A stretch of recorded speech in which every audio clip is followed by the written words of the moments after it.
Hey Filmania, balik lagi bareng kata cerita di sini.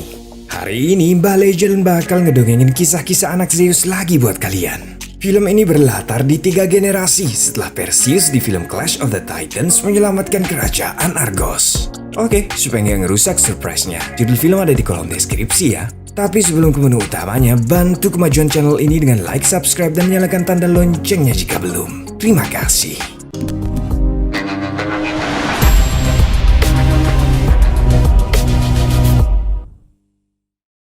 Sekitar 3 abad sebelum Masehi, lahirlah seorang bayi yang merupakan keturunan dari dewa Zeus dari ibunya Alkmene yang merupakan seorang manusia biasa.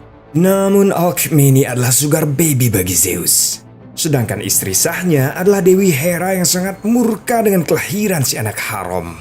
Bahkan Hera mengirimkan hadiah berupa 2 ular berbisa yang muncul dari patungnya sendiri untuk membunuh anak itu.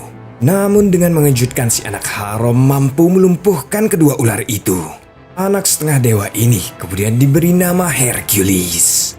Saat Hercules sudah dewasa, para dewa memberikannya 12 tugas berbahaya. Jika ke-12 tugas itu mampu dilewati, maka Hera akan membiarkan Hercules hidup dalam damai. Mulai dari melawan singa Nemea yang kulitnya tebal senjata, babi ngepet raksasa yang kalau curi uang jumlahnya nggak main-main, sampai Hydra sang naga berkepala 9. Ponakan Hercules bernama Iolaus yang merupakan pendongeng handal menceritakan kisah itu pada sekelompok bajak laut yang akan membunuhnya. Sampai akhirnya Hercules pun datang dan melawan 40 anggota perompak tersebut. Namun ia tak sendirian, melainkan bersama 4 rekan setianya. Keempat orang handal itu bernama Autolycus, Atalanta, Amphiaraus, dan Tydeus. Hercules dan rekan-rekannya dibayar oleh raja dengan 2 keping emas per kepala perompak. Autolycus menyuarakan Iolaus harusnya melebih-lebihkan lagi kisah Hercules si anak Zeus. Setelah misi itu selesai, mereka berpesta dan banyak wanita di sana yang terkagum-kagum melihat sosok Hercules. Tak lama kemudian datanglah Putri Irginia dengan pengawalan ketat. Ia menyampaikan pesan dari ayahnya Raja Kotis. Sang raja meminta bantuan Hercules untuk mengatasi perang saudara yang sedang melanda negeri Thracian. Awalnya Hercules menolak. Namun setelah Irginia mengatakan bahwa Hercules akan dibayar dengan emas 2 kali berat tubuhnya, Hercules pun tak mampu menolak tawarannya. He battles a warlord, Rhesus. Fortunately, my lady, Hercules is fully committed till the Feast of Dionysus. Lord Cotis is a rich man. If you agree to aid him, he will pay your weight in gold. Where are we going? Mereka semua pun berangkat menuju negeri Thracian yang terletak di Balkan Tenggara. Sesampainya di kerajaan, mereka disambut oleh sang jenderal bernama Sitaklis. Di sana juga ada Arius, putra Irginia yang sudah menanti kedatangan Hercules. Arius berkata bahwa ia sangat mengidolakan dan bercita-cita menjadi pahlawan seperti Hercules. Kisah Hercules sudah sangat tersohor di si antero Yunani. Ia dikenal sebagai manusia setengah dewa yang abadi. Munculan bocah itu membuat Hercules teringat masa lalunya ketika ia baru saja membunuh Hydra dan kembali ke Athena yang dipimpin oleh Raja Eurystheus. Setelah sekian lama, Hercules akhirnya bisa bertemu dengan istrinya Megara dan 3 anaknya. Merupakan kehormatan bagi Hercules memberikan kepala Hydra yang sudah ia bunuh. Tetapi ternyata itu bukanlah monster sungguhan, melainkan sekelompok penjahat yang memakai topeng ular. Hercules terngiang saat-saat terkelam dalam hidupnya, di mana istri dan 3 anaknya tewas di hari itu. Lalu ia kembali tersadar saat diminta menemui Raja Kotis. Hercules memperkenalkan ponakan dan semua rekan-rekannya. Raja Kotis mengenal nama Amphiaraus sang peramal handal. Namun saat melihat Atalanta, Raja Kotis meremehkan kemampuannya. Karena di zaman itu wanita dinilai sebagai makhluk lemah dan tak pantas ikut campur dalam peperangan. Tanpa basa-basi, Atalanta kemudian segera mendemonstrasikan kemampuannya. I stand corrected. Raja Kotis kemudian menceritakan bagaimana perang saudara itu menyengsarakan rakyatnya. Perang itu dimulai oleh Rhesus yang dulunya adalah panglima kerajaannya. Konon Rhesus adalah seorang penyihir. Ia memiliki pasukan manusia setengah kuda atau centaurus. Rumor mengatakan bahwa Rhesus hanya bisa dibunuh oleh dewa atau keturunannya. Itulah mengapa Raja Kotis sampai repot-repot mengirim putrinya untuk meminta bantuan Hercules. Raja Kotis sebenarnya tak peduli apakah legenda kisah Hercules benar atau tidak. Yang pasti sosok Hercules sudah dipercaya sebagai pahlawan, membuat sang raja berharap pasukannya menjadi lebih semangat karena Hercules ada di pihak mereka. Karena jumlah pasukan mereka sudah sangat berkurang, petani-petani dan fakir miskin akan dilatih sebagai pasukan tambahan. Hercules dan komplotannya akan mengajarkan mereka semua seni berperang. Namun para petani dan rakyat jelata itu sama sekali tak memiliki pengalaman bertarung. Bahkan untuk mempertahankan dinding perisai pun mereka tak mampu. Dead corpses, every last one of you. Sebelum menyerang langsung ke jantung pertahanan musuh, Raja Kotis berencana mempertahankan kota Besi terlebih dahulu dengan mengerahkan 4.000 pasukan terbaiknya.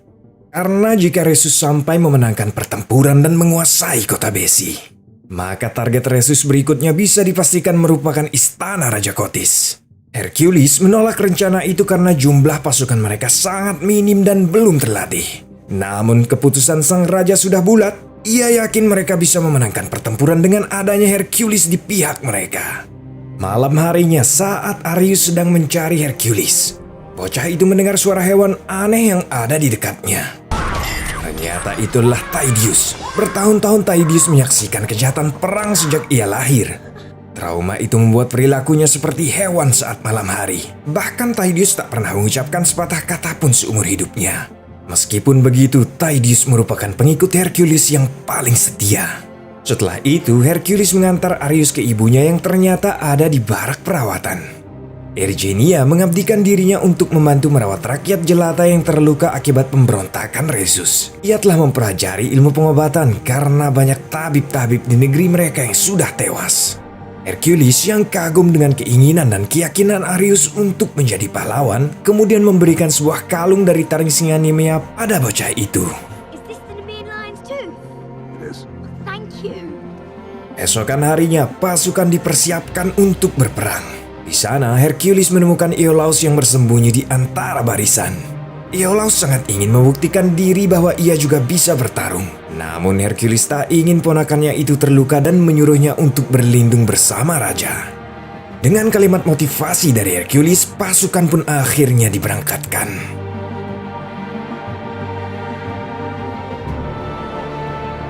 Setelah menempuh perjalanan cukup jauh, sampailah mereka di kota Besi. Namun mereka terlambat, rumah-rumah sudah dibakar. Kepala para warga dijadikan souvenir penyambut kedatangan tamu. Mereka mencoba memeriksa area sekitar di mana sudah ada banyak mayat bergelimpangan, termasuk pasukan-pasukan elit dari kota Besi. Namun tiba-tiba pasukan elit yang bergelimpangan di sekitar mereka kembali bangkit. Ternyata mereka semua sudah masuk ke dalam perangkap. Hercules memerintahkan para pasukan membentuk formasi persegi untuk melindungi Raja Kotis. Mereka berasumsi bahwa para pasukan elit kota Besi telah terkena sihir dari Rhesus, di mana pikiran mereka dimanipulasi agar mereka membantai warganya sendiri. Dan sekarang giliran pihak kerajaanlah yang diserang. Sebelum memulai peperangan, salah satu pentolan geng kolor hijau itu menantang Hercules dalam duel 1 lawan 1.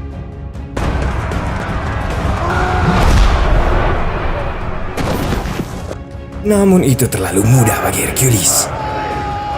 Peperangan pun berkecamuk dengan Hercules dan rekan-rekannya sebagai garda terdepan.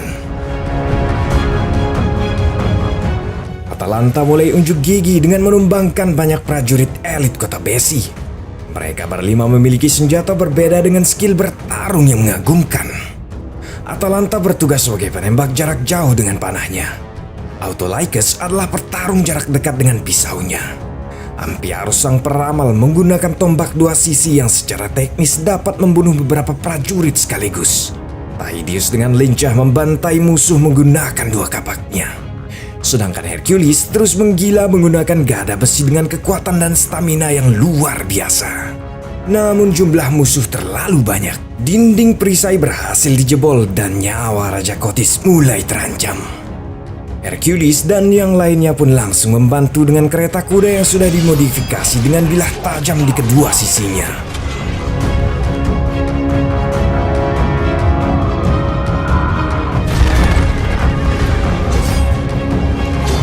Keadaan mulai berbalik. Akhirnya pasukan-pasukan kota Besi yang tersisa kabur ke dalam hutan. Terlihat Resus ternyata sejak tadi memantau pertempuran dari kejauhan. Untuk sementara waktu, pihak kerajaan unggul dalam peperangan itu. Namun perang yang baru saja terjadi telah memakan total korban setengah dari pasukan mereka. Hercules meminta waktu kembali melatih pasukan yang tersisa untuk mengantisipasi serangan yang tiba-tiba saja bisa terjadi. Raja pun mengabulkan permintaannya. Came here to save this village. But no, they killed half my army. I warned you. Your men are brave but untrained, unprepared for battle. Give me time to make warriors. Tak lama kemudian tim medis mulai berdatangan. Erginia langsung merawat luka tusukan di badan Hercules. Ternyata Hercules bukanlah manusia abadi seperti yang diceritakan legenda. Awalnya Hercules menolak meminum obatnya. Erginia kemudian berkata bahwa Hercules sama saja seperti mendiang suaminya yang tak percaya pada pengobatan. Akhirnya Hercules pun menuruti Erginia. Wanita itu kemudian menanyakan apakah Hercules memiliki anak dan istri.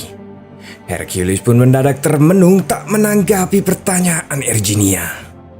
Akibat efek samping obat yang diminumnya, Hercules pun tertidur. Bahkan di dalam mimpi masa lalu kembali menghantuinya.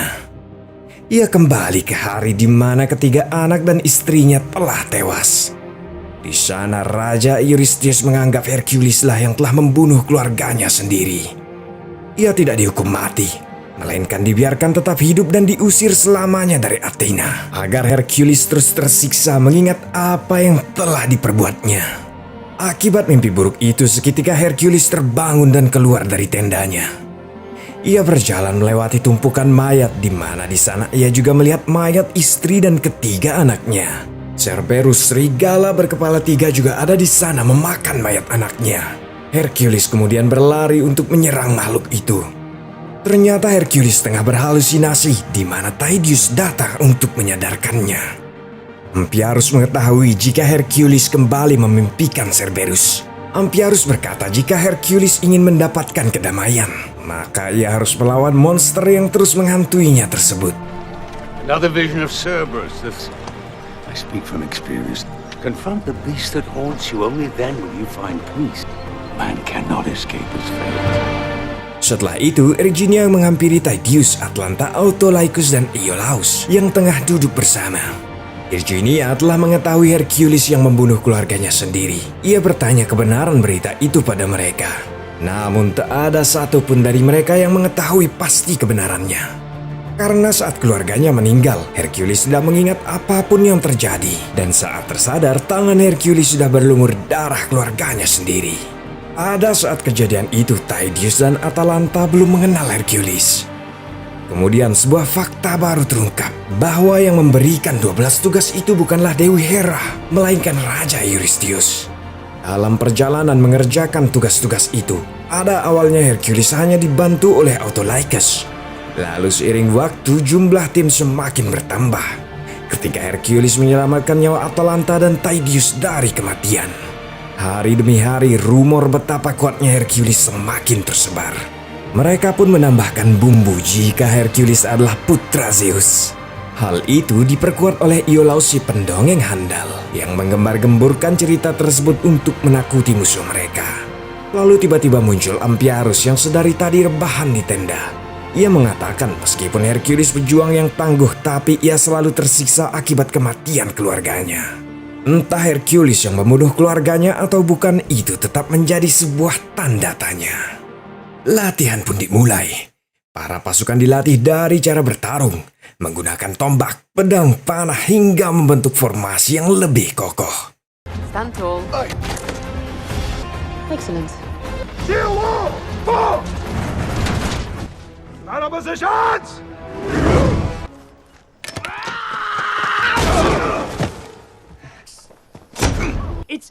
indestructible. Menurut pengintai bernama Phineus, Rhesus dan pasukannya mendirikan kemah di kaki Gunung Astaicus yang berjarak 347 km dari sana. Hercules bertanya apakah Amphiarus sudah mendapatkan penglihatan bagaimana hasil peperangan berikutnya. Tapi Amphiarus tidak mendapatkan penglihatan apapun. Yang ia lihat hanya waktu kematiannya, yaitu seminggu lagi di sebuah tempat seperti neraka. Perjalanan menuju Gunung Astaicus pun dilanjutkan. Namun anehnya saat sampai di sana tak terlihat satupun perkemahan Rhesus dan pasukannya. Ternyata Rhesus dan pasukannya sudah bersiap untuk menyambut kedatangan mereka. Pasukan Centaurus yang digembar-gemborkan oleh pihak Rhesus hanyalah kebohongan untuk menakut-nakuti prajurit Raja Kotis. Faktanya mereka hanyalah manusia normal yang menunggangi kuda. Rhesus kemudian mendatangi Kotis dan mengatakan jika pasukannya siap untuk bertempur. Ternyata Phineus si mata-mata telah berkhianat dan berpihak kepada Rhesus. Pasukan Rhesus jauh lebih banyak. Jumlah mereka 3 kali lipat dari pasukan kerajaan. Namun Kotis sama sekali tak gentar. Sebelum peperangan dimulai, Hercules kembali menguatkan mental para pasukan. For victory! Shield wall! Dan peperangan pun tak terelakkan. Hercules memberikan aba-aba kepada pasukan pemanah untuk menyerang di saat yang tepat.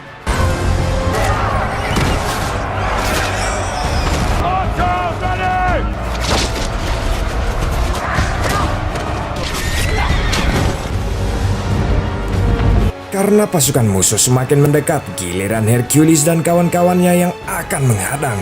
Lalu Rhesus memerintahkan pasukan pemanahnya untuk menyerang dengan baluran api. Para pasukan pun langsung membentuk formasi perlindungan. Di saat itulah Amphiarus berpikir dirinya akan mati. Namun dirinya salah. Maybe not.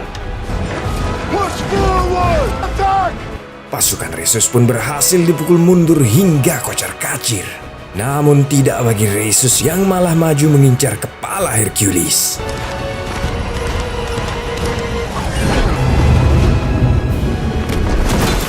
Mereka pun akhirnya kembali ke kerajaan dengan membawa Rhesus, Phineus, dan beberapa pasukan sebagai tahanan. Di hadapan banyak orang, Jenderal Sitaklis mempermalukan Rhesus dengan menendangnya berkali-kali.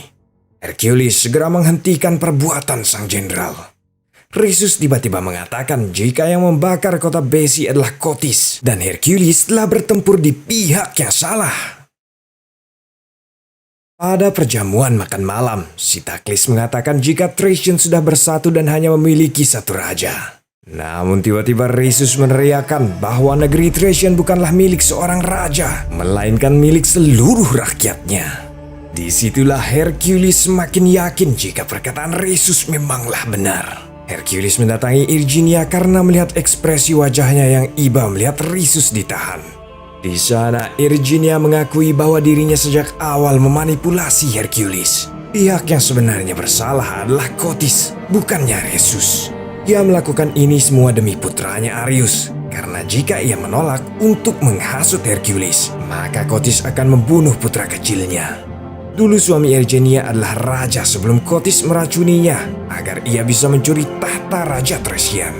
Semenjak itu Rhesus berusaha melawan balik sampai akhirnya perang saudara pun pecah. Irginia memohon pada Hercules untuk membawa dan mengasuh putranya agar bocah itu aman. Karena Arius adalah calon raja dan suatu saat akan menyembuhkan kerajaan itu. Tiba-tiba Sitaklis datang meminta Hercules menemui raja. Dengan penuh amarah Hercules langsung mencecar Raja Kotis. Benar saja, Kotis mengakui tindakan busuknya. Bahwa sejak dulu ia menginginkan tahta. Dan kini berkat Hercules, ia berhasil menumpas pemberontak dan mengukuhkan posisinya sebagai Raja Thracian yang baru. Kotis semakin berani menentang Hercules. Kini ia memiliki bala tentara yang tangguh. Dan tentaranya akan melatih ribuan prajurit lainnya untuk menciptakan pasukan yang lebih besar lagi. Kotis berkata, akan jauh lebih baik jika Hercules tetap memimpin pasukan Thracian. Hercules jelas menolak, ia jelas tak sudi melayani raja tirani seperti Kotis. Sesuai janji, Hercules dan komplotannya tetap dibayar emas, namun mereka diusir dari sana. Hercules meminta semua rekan-rekannya pergi karena ia ingin menyelesaikan masalah sendirian agar tak ada lagi korban berjatuhan dari orang-orang yang ia sayangi. Autolycus memperingatkan Hercules agar jangan bertindak bodoh. Lebih baik mereka pergi dari sana dan menikmati hidup dengan emas yang mereka peroleh. Namun Hercules tetap bersikukuh akan membantu rakyat Thracian. Begitu pula dengan Atalanta, Amphiarus, Tydeus, dan Iolaus. Meskipun Hercules memerintahkan Iolaus pergi bersama Autolycus, ia tetap menolak. Iolaus berkata sudah cukup untuknya menjadi seorang pendongeng. Ia ingin ikut bertempur di sisi Hercules dan menuliskan kisahnya sendiri. Autolycus tak peduli dengan rasa kesetia kawanan. Ia pun akhirnya pergi dari sana dan Hercules tak mempermasalahkannya sama sekali. Malam itu mereka mulai melakukan penyerangan. Namun belum jauh mereka beraksi, ratusan pasukan Raja Kotis sudah mengepung. Raja Kotis tak sebodoh itu. Ia sudah memprediksi bahwa Hercules akan kembali melakukan perlawanan. Ia mengancam jika Hercules berani melawan maka ia akan membunuh Arius di hadapan ibunya. Sebelum Kotis menarik Arius kembali, bocah itu sempat mengembalikan kalung singa Nemean pada Hercules. Setelah itu Hercules pun dipukul hingga tak sadarkan diri. Saat dirinya tersadar, Hercules sudah dirantai seperti binatang. Dari kegelapan, Raja Eurystheus muncul membawa 3 serigala peliharaannya. Ternyata kerajaan Athena dan Thracian sekarang menjalin aliansi untuk menguasai seluruh Yunani. Di momen itulah Hercules mulai mengingat tragedi yang menimpa anak-anak dan istrinya, di mana ternyata saat itu ia dibius oleh Eurystheus dan keluarganya dibunuh oleh ketiga serigala peliharaannya tersebut. Eurystheus mengakui bahwa dirinya lah yang telah membunuh keluarga Hercules. Semua itu ia lakukan demi menghancurkan reputasi Hercules. Karena Hercules terlalu dipuja-puja sebagai pahlawan bahkan dewa bagi rakyat Athena. Eurystheus merasa posisinya sebagai raja telah terancam karena rakyat lebih mengeluh-elukan nama Hercules ketimbang dirinya. Maka dari itu Hercules difitnah telah membunuh keluarganya sendiri dan dibiarkan menjalani sisa hidupnya untuk menderita karena rasa bersalahnya. My wife! My children! Setelah itu mereka semua akan dibunuh, dimulai dari anak Raja Kotis sendiri, yaitu Putri Erginia. Kotis berencana mendidik Arius dengan caranya sendiri agar bocah itu bisa menjadi penerus sesuai keinginannya. Di saat Erginia menjelang dieksekusi, Amphiarus terus membangkitkan dan mendoktrin Hercules bahwa ia adalah pahlawan legenda sejati.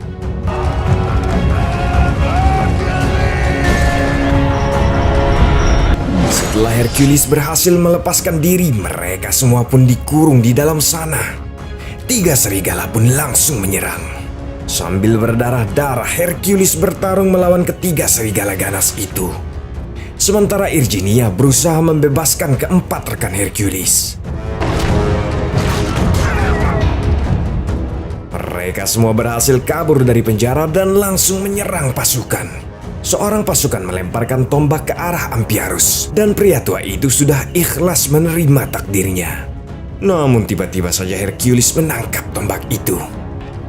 Excuse me, that was my moment, my fate. Hercules kemudian mengejar Eurystheus dan langsung membunuhnya. Ask my family for forgiveness. Namun tiba-tiba dari belakang Jenderal Sitaklis datang berniat membunuh Hercules. Beruntung Iolaus dengan sigap menyelamatkan pamannya. Saat mereka keluar untuk mengejar Kotis yang membawa Arius, di luar sudah ada ribuan pasukan Thracian mengepung dan siap menyerang mereka. Kotis memaksa Hercules untuk mengakui kekalahan dan menyembah kepadanya. Jika Hercules menolak, maka Arius akan dibunuh, kemudian seluruh pasukan akan menyerang mereka.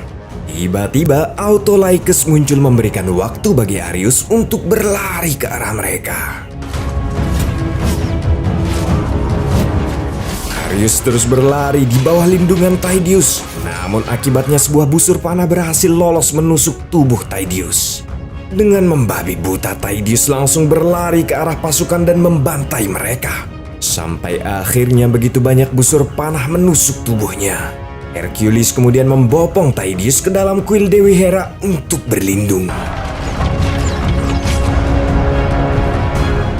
Sementara Amphiarus dan Iolaus menumpahkan api menjalar yang sangat besar guna menahan pasukan Kotis yang berusaha mengejar mereka. Sebelum Tydeus meninggal, untuk pertama kalinya ia pun akhirnya berbicara memanggil nama Hercules. Perlahan-lahan pasukan mulai menyerang sambil menaiki tangga kuil.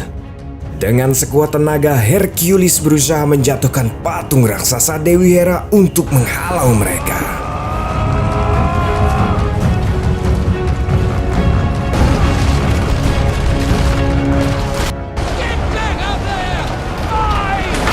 Dan naasnya kepala patung itu bergelinding menghantam Raja Kotis hingga tewas. Hercules kemudian muncul dari tengah-tengah asap. Semua prajurit yang menyaksikan kekuatan Hercules langsung tunduk kepadanya. Karena Kotis sudah tewas, kini Areius menjadi raja yang sah. Entah apakah legenda itu benar atau hanya omong kosong, tapi yang pasti untuk menjadi seorang pahlawan tidaklah harus menjadi manusia setengah dewa. Dan untuk menjadi orang baik, kamu hanya perlu menjadi manusia biasa yang peduli pada sesama. Film pun tamat.